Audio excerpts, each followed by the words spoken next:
All right, well, Sarnia Lambton community, hello once again. We're live regularly, as it would seem, to be talking with the officials in our community, which is fantastic. As I repeatedly say, it's nice to get the information directly from the horse's mouth. And we've had many conversations. And now we're going to have a conversation with Steve Pancino. He is the Paramedic Chief and Manager of Lambton EMS. Thanks for joining me today. Great to be here. Yeah. Is it? Because of what we're talking about, and I do appreciate you saying that, but you got to be super extra busy right now with this pandemic.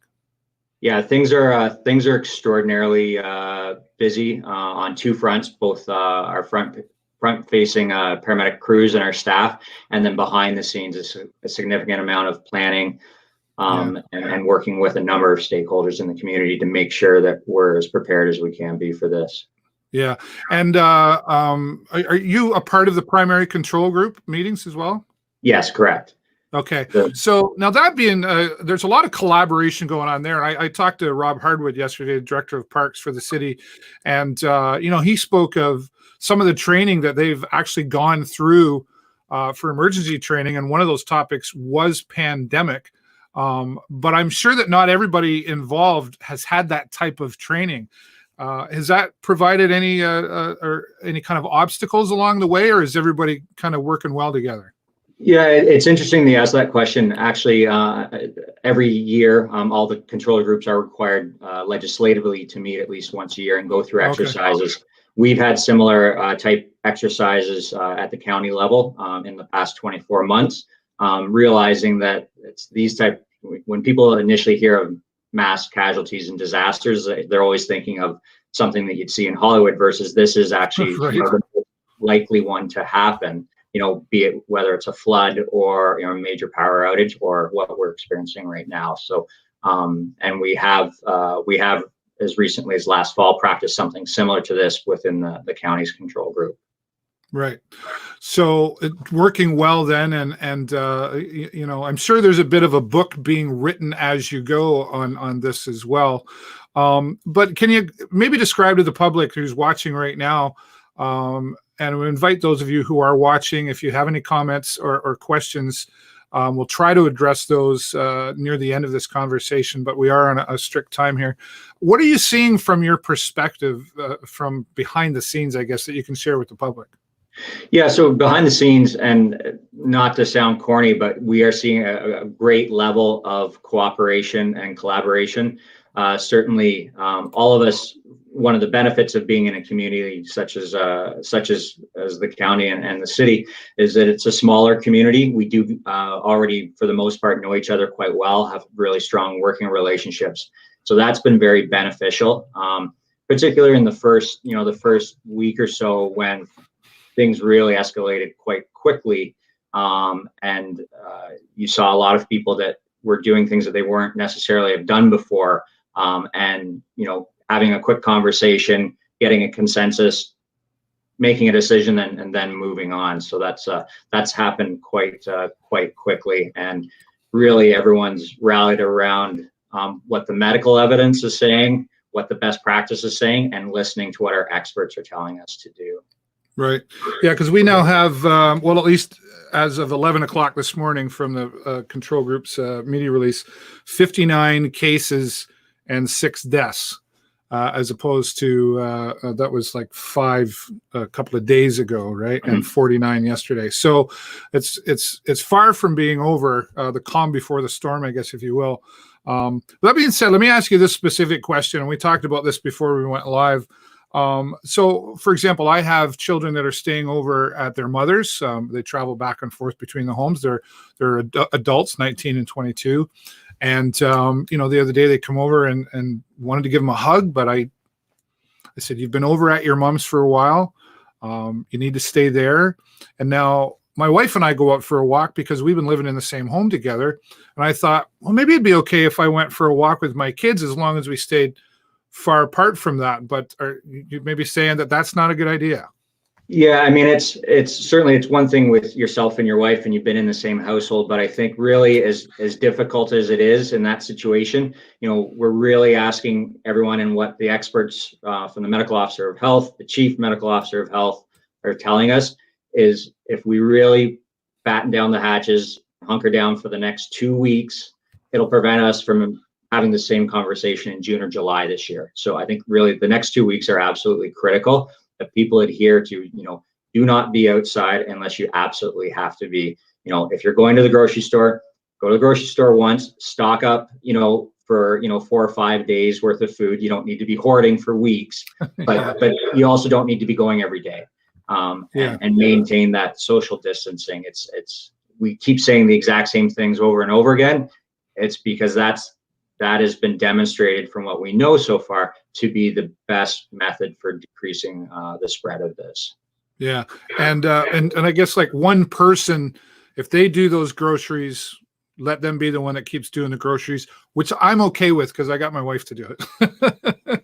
But it's those tiny little choices that we need to make that will compounded over time, really have the result effect that we're looking for, which is to get back to normal, I guess, if we'll ever see that normal again. Coming out of all of this, when we eventually do, and I do believe this too shall pass, but do you think we're going to treat life a little bit differently? And do you think you, as someone in your field, will you be treating the professional side of what you do differently than you used to? I think certainly yes to both of those questions. I think from the professional side, I've lived through this through SARS. We went through H1N1, but the scale, the speed of this is really unprecedented. So, to quote you earlier, we are, making up a few of the rules and the playbook a little bit as we go and as we learn more about this. So certainly from that broader planning perspective, I think certainly we've updated some of we've always had a pandemic plan. One of those things that, sits there and collects dust on the shelf for a little bit, but now, you've seen what was written well in the plan and what, we've certainly had to change and adapt. And then, from a more personal side, I think it will impact a little bit. The people are a little bit more aware. The other point I'd like to make is really, we're still, you mentioned the 59 cases. We know there are many, many more cases than that in the community. We knew even before the first case was announced, and from sitting in on the control groups, we were operating on the assumption it's already out in the community and it's already being spread. The numbers at this point are almost irrelevant, and how many positive cases we have, because we're treating everyone in that regard, and we should be treating each other that, and until proven otherwise, you keep that social distancing, keep away from people that you don't need to see with, so that we get through it in the next couple of weeks, hopefully. Well, the numbers just keep going up, right? So if there's one more added every day, that's just one more we want to try to avoid. So, the advice I keep hearing too, and sometimes, you listen to those calls and you can hear the tone of voice that's being presented when everybody takes their turn to speak. And the tone of voice is a very serious one. I don't think anybody's fooling around here, and it's a voice of concern, a tone of concern. And we just really need to take this seriously, right? Is everybody taking this seriously yet? We've seen from our standpoint, certainly in the last, if you look at the first sort of week of March 15th to this week, a change. I think more people definitely are taking it more seriously. You see that the emergency departments are quite a bit quieter. People aren't going there unless they're absolutely sick or injured. Which is what we saw going back to SARS. Magically, the ambulance offload delays have disappeared. Our call volume in Lambton is down about 10% right now. So again, I think people are getting that message that, unless you're seriously ill or injured, talk to your primary care provider, contact Lambton Public Health, do a self-assessment there, and really keep our resources available for what we know. Or what we're anticipating, hopefully it doesn't happen, but we're still anticipating, 7 to 10 days out is when this is really potentially going to hit. So that's our planning right now. And kind of avoid using 911 for questions, right? That's and I know that's an issue that's been happening right now. I got a question, 911. No, don't do that, folks. I will post some phone numbers. Sarnia.ca has a lot of great phone numbers on there for the public. So if you have concerns, if you want to know what's closing available, but avoid 911 unless it's an emergency. It is not a question. Are you still seeing that as a problem, or does that probably gets filtered all out before it gets to you, right? Most of that gets filtered before it reaches us. However, we do know, certainly from the ambulance dispatchers and from the police dispatchers, we still are hearing that they are fielding a lot of unnecessary calls. Again, in addition to the resources you mentioned, the Lambton Public Health website is the gold standard for information, accurate information about what to do and how to protect yourselves and what the steps that people should be taking right now. Yeah. Okay. Steve, I know you've got to move on. You've got another meeting coming up. So I really do appreciate your time. I did want to point out, if I can find it again, Zach Green was out there from somewhere. Zach Green, where is it? Oh, there it is. Stay safe down there, from Rainy River District Paramedic Services. Oh, very good. Appreciate that. Thank you so much. And please thank your team. There's so many people watching here. And if you have anything you want to report, let us know. We'd love to have you back, and just stay safe out there. Appreciate it. And just, I'd like to remind everyone again, just listen. If we get through the next 2 weeks, we won't be doing this in June. You'll be keeping yourselves safe, your community safe. You'll be keeping our paramedics safe. Everyone wants to go home safe at the end of the day. So yeah, appreciate the time. Good. Okay, take care, Steve. Bye for now. Thank you. Bye-bye. All right, there you go. Steve Pancino from the Lambton EMS joining us here, appreciating his time. And the big message there, we hope we got out there, take this seriously. Very, very important to take this seriously. I do see some comments out there. I'm sorry I didn't get a chance to get to everybody. I'm just going to go back through here and see. I got some time. Yeah, Christine Fiji. Hello, Christine. She's same thing. Lambton Public Health website, gold standard. He said, absolutely. I'll post that after this. BlueWaterHealth.ca, another great place. City of Sarnia. If you go to Sarnia.ca, there is a spot on there if you want to click. Actually, you know what? I've got some time. Let me show that to you. I'll let Mr. Pancino go. If you go to Sarnia.ca, let's do that. There is a fantastic COVID-19 information page. I'll share that with you right now, just to give you an idea of what it looks like.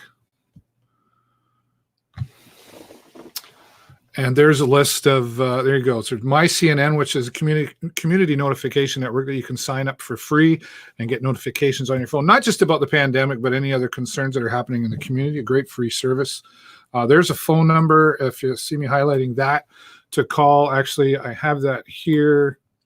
If you want to know what's shut down, no, I'm clicking on too many things. There we go. Let's do that. There's a phone number to call if you want to know the things that are shut down in the community. All this information is available, including Blue Water Health and Lambton Public Health websites. I do really recommend the My CNN notification network. And again, that's all at Sarnia.ca. And there's a link on the main page for that you can check out. Back to the comments here once again. Jen Schnervazen, and thank you for your service as well. She's a paramedic here in town. Yes, as much as that may be hard, it's best for them to stay put wherever they are. And I believe she's responding to Danny. He's got a great question, which I think was answered. I'm going through the same thing, Danny. Here's a question. 50-50 custody of my children Monday and Wednesday. They're with their mother, and Tuesday and Thursday they're with me, and we rotate weekends. In your best opinion, should my children only stay with one parent for the next 2 weeks? Absolutely. I've asked that question. That's my opinion.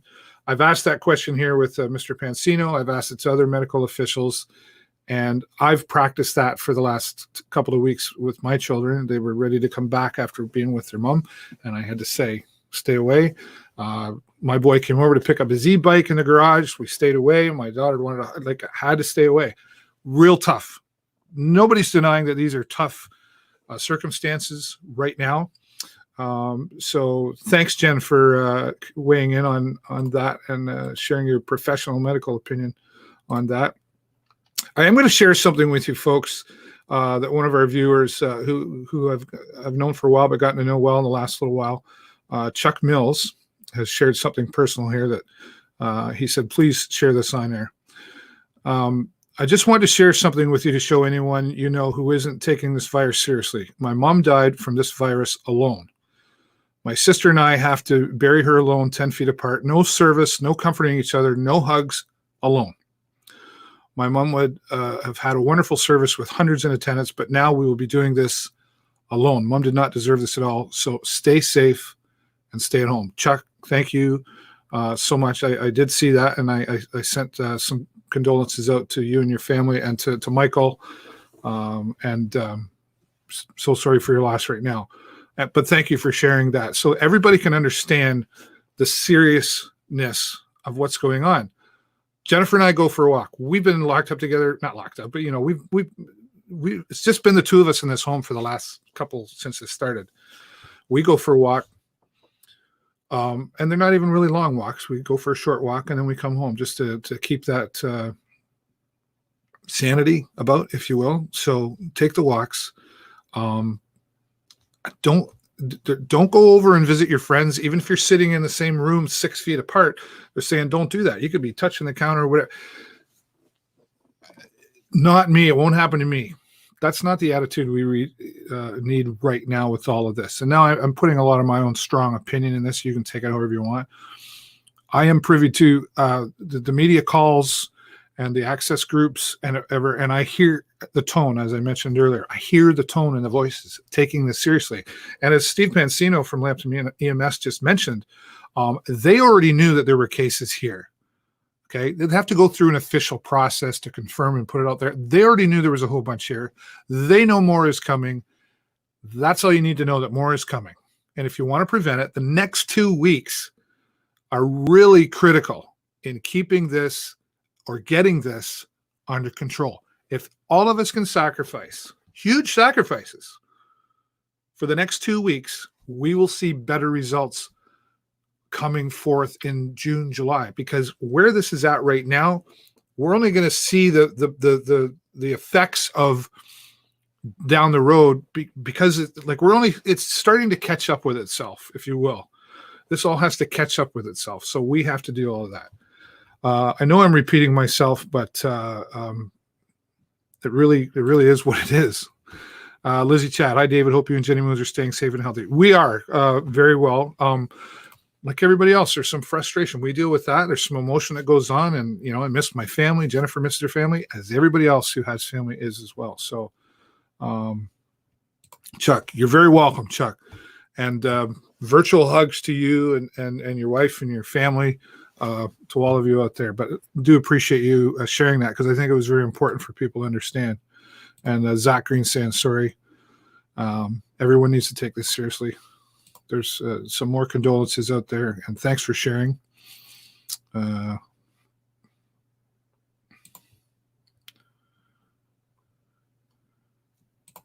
Yes, I've said this to you for the past year. Said this to who? To me? I'm not sure what you're referring to, Gina, but yes, stay home. Take your walks accordingly. If you are needing the groceries, one person in the home, go get the groceries, and they're stuck with doing the groceries for a while. That's just the way it is.